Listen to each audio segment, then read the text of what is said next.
দেখুন বন্ধুরা, এই মানুষটাকে নিয়ে অনেকে অনেকভাবে ট্রল করে, তবে এই মানুষটা কি বলে একবার শুনুন।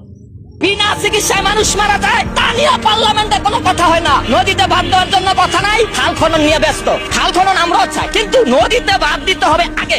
আজকে নদীতে বাদ দেওয়ার ব্যবস্থা নাই। আমার নেতা বরিশালের এমপি, আমার নেতা আব্দুল জলিল সাহেবের প্রতিদ্বন্দ্বী বিএনপির নেতা পাশ করছে, আমরা তার পাশে ছিলাম। এখন সেই মন্ত্রী চায় নদীতে বাদ দেওয়া হোক বরিশালে, কিন্তু নদীতে বাদ দেওয়ার প্রজেক্ট চালু হয় না কেন? আমি বিএনপি বুঝি না, আমি আওয়ামী লীগ বুঝি না, জামাত বুঝি না, এনসিপি বুঝি না। এই দেশের রিকশাওয়ালা, ব্যাংক শ্রমিক, কৃষক শ্রমিক, এই দেশের অসহায় মানুষ যদি তাদের অধিকার না পায়, আমি কোন দলের দালালি করতে পারবো না। আমি কোন দলের বিরুদ্ধ বলি না, পক্ষ বলি না। অসহায় মানুষ চিকিৎসার অধিকার পাবে, খাদ্যের অধিকার পাবে, বস্ত্রের অধিকার পাবে, শিক্ষার অধিকার পাবে, কর্মসংস্থানের অধিকার পাবে। এইটাই ছিল জুলাই আন্দোলনের মূল লক্ষ্য। আজকে জুলাই আন্দোলনের মূল লক্ষ্য থেকে যদি এনসিপি তোমরা সরে যাও, তোমাদের পাশে আমরা জনগণ নাই। অনেকে বলে খায়রুল মনে হয় বিএনপি কে নামানোর জন্য জুলাই আন্দোলনের বিরুদ্ধে লাগছে।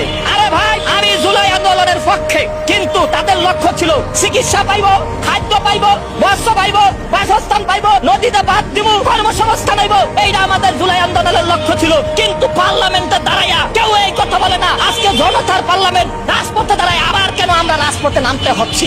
আমি রাজপথে আসি না, আমাকে এই প্রেস ক্লাবের আশেপাশে পাইবেন না। আজকে সাংবাদিক ভাই উপস্থিত সামনে পাইছেন, দেখে আমার পাইছেন। আমার বাড়ি আব্দুল্লাহপুর কেরানীগঞ্জ ছাড়া আমাকে আর মাঠে পাইবেন না। কারণ প্রতারক, ওরা অসহায় মানুষের চিকিৎসার অধিকারের কথা পার্লামেন্টে তুলে ধরে না। ওরা শিক্ষার আলো পৌঁছে দেওয়ার কথা পার্লামেন্টে তুলে ধরে না। ওরা শ্রমিকের ন্যায্য অধিকারের কথা বলে না। ওরা কারা আপনারা সবাই জানেন। সবাইকে বলিয়ে আমি সর্বদলীয় বিরোধী দল খায়রুল এর কথাগুলো যুক্তিসম্মত যদি হয়ে থাকে অবশ্যই কমেন্ট করে জানাবেন। ধন্যবাদ।